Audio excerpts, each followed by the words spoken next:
What's going on, all you fantastic people? I'm Matt. And I'm Vanessa. And this big guy right here is Zeus, and today we're going to be taking a look at Venom, which stars Tom Hardy, Michelle Williams, and Riz Ahmed.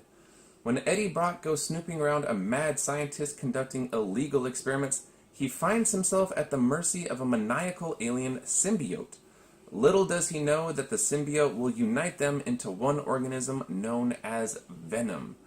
Now, this movie has been getting absolutely wrecked by critics. It's currently sitting at 30% on Rotten Tomatoes, and yet the audience score reflects something completely different because it's currently sitting at 89%. So, what's the deal here? Is this movie as bad as the critics would want you to believe? No. Is it as awesome as everybody else would want you to believe? No. For me personally, Venom falls right smack in the middle. Well, I mean, just to go to show, our anticipation for this movie has been dwindling more and more with the more recent trailers that have been coming out, more of the TV spots. Our anticipation was so high with the teaser trailer, or just even the talks about this movie. Yeah. And then now it's here, and so we kind of went in there with this. I don't know what to expect. Yeah, exactly. No exactly. Especially since all the critics, all the critical reviews have just been bashing this movie left and right. But I don't think that this is the worst Marvel movie of all time. But at the same time, it didn't completely blow me away. But let's start with what works, and right off the bat, Tom Hardy's the man.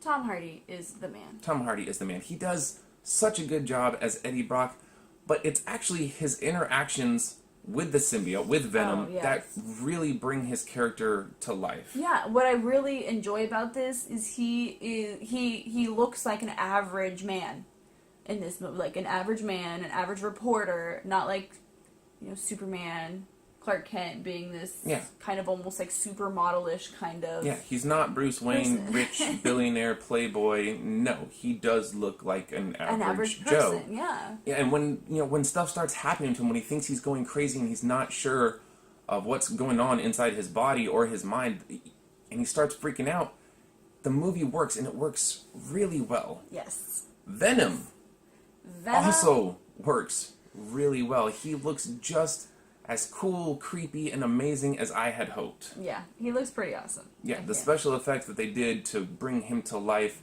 This is not Spider-Man 3, which I know a lot of people bash Spider-Man 3, myself included. This is not that Venom, so I was actually really pleased with that.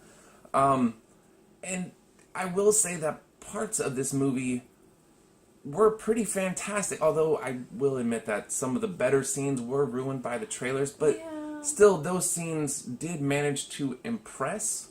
So, I mean, it did have that going for it. It did. The visuals were pretty. I mean, some of the visuals were pretty cool. Yeah. And then there's a car chase that's pretty awesome too. Yeah, the car chase that you do see in the trailer, once again, at least that whole scene was not ruined by the trailer. Parts of that scene are pretty mind-blowing. The voice work for Venom was also very impressive. But this movie is not perfect. No. It's not perfect. And the number one thing that I want to touch on, which everybody's been talking about, is the tone for Venom. What is this movie? What is this movie? Is it a comedy? Is it some sort of psychotic action thriller?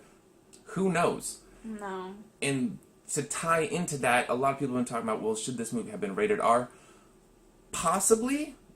Because there are some dark moments. I mean, you see Venom literally, and I hope this is not a spoiler, you see him bite the head off of someone, but then at the same time, the movie is littered with cheesy moments or jokes, and a lot of those jokes don't really work, so it all ties back into the tone of this film, and it doesn't really know what it wants to be. No, I mean, and I feel like the story is forced. There's a love angle that doesn't really work It's all. so flat and unconvincing in the film. And that's what the first time you see it, you're like, wow, and then throughout the like, what? Now you're asking questions. It doesn't work for me. It doesn't really play like a major role in the film either. So that is kind of bothersome, especially when you have somebody like Michelle Williams, because she is a fantastic actress. Fantastic. Yeah. Yeah, and it's almost like you don't really need to be in this movie, which sounds bad, but it's a shame. And it seemed like it just kind of brushed past any opportunity for depth. Yes, which is another issue I have with this movie. But also, the film is littered with plot holes. Where did the symbiotes come from? What are you trying to do with them in terms of combining them with people and taking us to outer space? And they do brush on both of those a little bit. Like, I know where they found the symbiote, but where did they actually come from before where they found them? Like, there's like of course we're not trying to dip into spoiler territory, but Riz Ahmed's I'm terrible. I want to say it's Carlton Blake. Yes. His character. It's all about, we're destroying the Earth and the environment and blah, blah, blah, blah, blah. So space is the answer. We're going to outer space. But why? Where? Where are you taking us? It just, there's no real cohesiveness to the story. It just feels kind of like just mashed together and like, here you go. Which is a shame. And also, why do you not have security cameras in your billion-dollar lab? Yeah, you kind of lack that. This movie had, if you look at all the pieces it had a lot of potential. Yeah. Even the billion-dollar facility, the trying to get humans to a different, getting off of this planet. Right. The whole trying to intertwine this symbiote and human to try to make us be able to survive off this planet. Like, I can see that if you were to grasp a story around it. Give me something to hold on to. Even like Far-Fetched, you gave me something. Okay, I can try to wrap my head around, but you don't even give me anything, so I can't. Yeah. It's not a science fiction movie, but yeah, I don't know. At the end of the day, Venom is an entertaining movie, but it's also disappointing.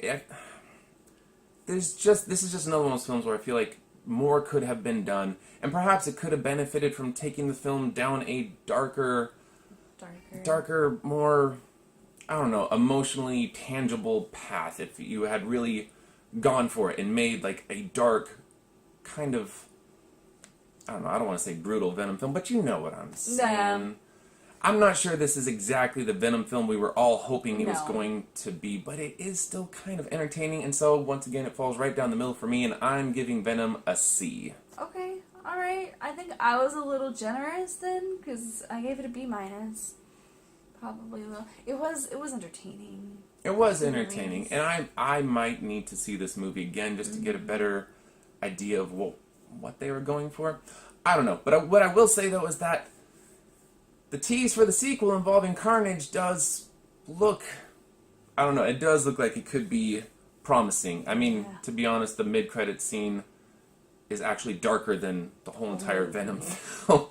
So I don't know what that says. Yeah. I don't know what they're gonna go for with Carnage, but I don't know. Be keeping an eye out for that. But of course, if you have seen Venom, let us know what you thought about it down below. And of course, if you like this video, hit the like button. If you want to see more of our awesome movie reviews, hit the subscribe button. As always, thank you so much for watching. You guys are the best. Yes, you are. And as always, take care of yourselves, take care of each other, and we will see you fantastic people next time.